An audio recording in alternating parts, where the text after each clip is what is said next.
j'espère que vous allez bien. On se retrouve aujourd'hui pour réaliser une magnifique veste au crochet. Le modèle que je vous propose aujourd'hui est vraiment très facile et rapide à confectionner. Vous allez pouvoir adapter cette veste à souhait. Je vais vous donner toutes les mesures en centimètres de la taille XS à 8XL afin de venir vraiment créer une veste le plus facilement et le plus rapidement possible au crochet. Bien évidemment, pour les plus aguerris d'entre vous, je vous donnerai également des billes et astuces pour adapter ce petit modèle.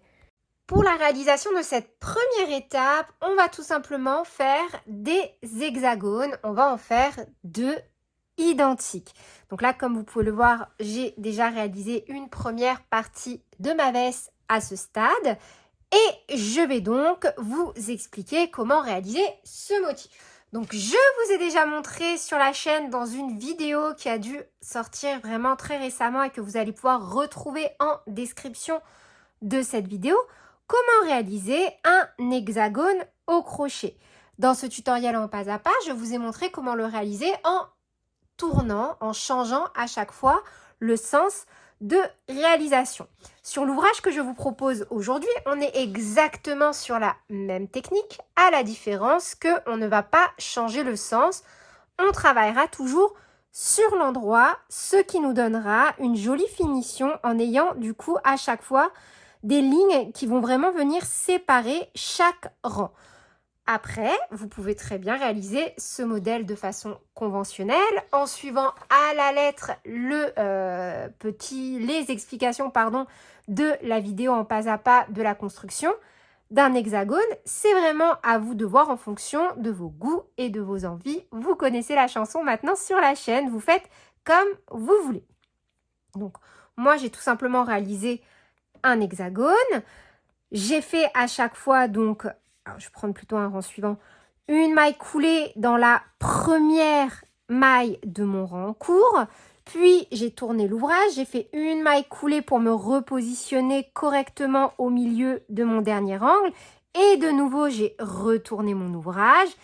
Et je suis donc ensuite partie sur la réalisation donc, de mon hexagone en travaillant toujours sur l'endroit de l'ouvrage, sauf lorsque j'ai fait la petite maille coulée pour me repositionner. Mais ça, vraiment, c'est une question de goût et d'envie. C'est à vous de voir quel rendu vous souhaitez.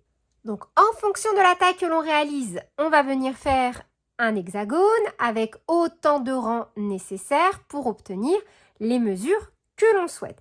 Donc, cette page-là sera disponible en modèle un peu plus réduit dans la fiche PDF que vous pouvez bien évidemment donc retrouver dans le petit i en haut à droite ou aussi dans l'espace point et motif au crochet sur le site internet. Donc, moi perso, pour la taille que je réalise, j'ai donc fait un total de 26 rangs. Ce qui m'a donné à chaque fois, pour chaque côté, donc je parle bien de côté, d'un angle jusqu'à l'angle suivant, une mesure de 50 cm. Et vous allez donc réaliser autant de rangs que nécessaire pour obtenir les dimensions en fonction donc de la taille que vous souhaitez réaliser. Une fois que vous avez réalisé un premier hexagone, donc on stoppe. Voilà, vous allez également pouvoir retrouver cette technique dans la description de cette vidéo, comment stopper un ouvrage. Vous allez avoir plusieurs techniques différentes. Et une fois que c'est fait, vous allez venir réaliser un deuxième hexagone identique. Et on se retrouve ensuite pour la réalisation donc, de l'étape numéro 2.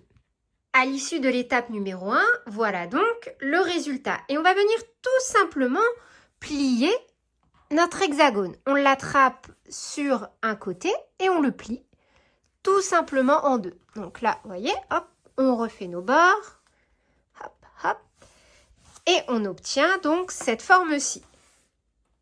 Le corps, la manche, tout simplement.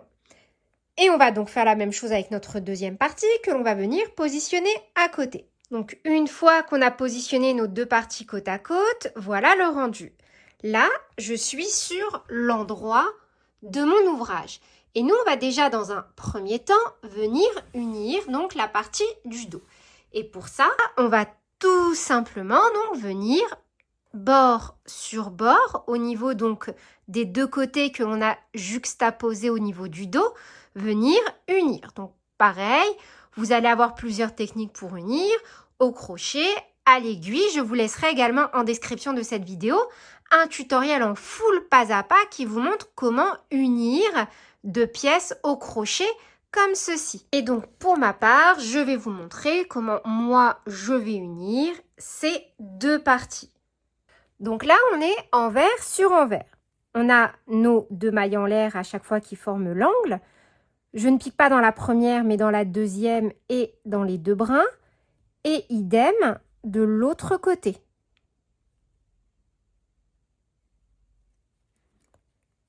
Comme ceci. Puis, je viens récupérer mon fil.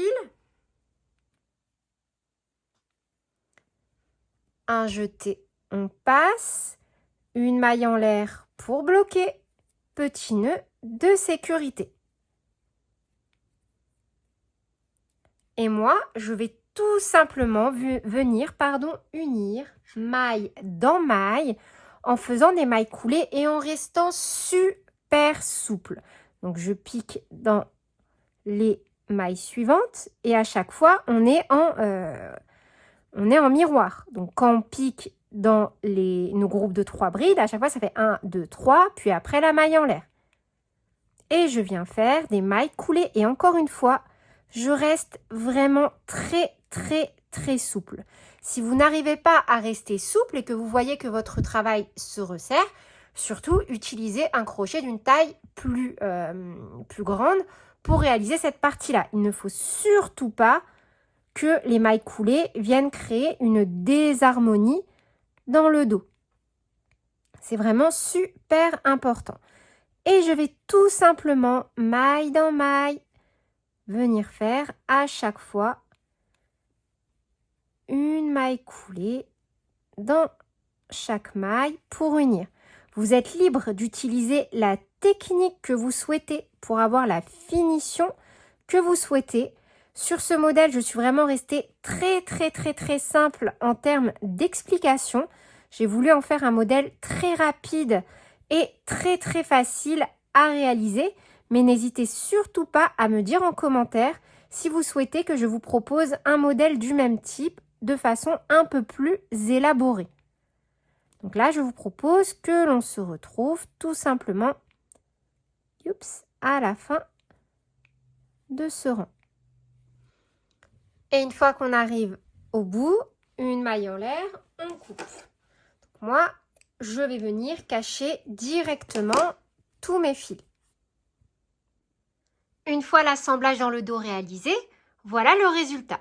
Maintenant, exactement de la même façon, sur l'envers, on va procéder à l'union de nos manches d'un côté jusqu'à l'autre, puis d'un côté jusqu'à l'autre.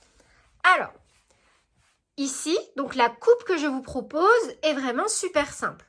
Moi, j'aime beaucoup, c'est le type d'ouvrage que je porte au quotidien. J'aime bien ce type de modèle.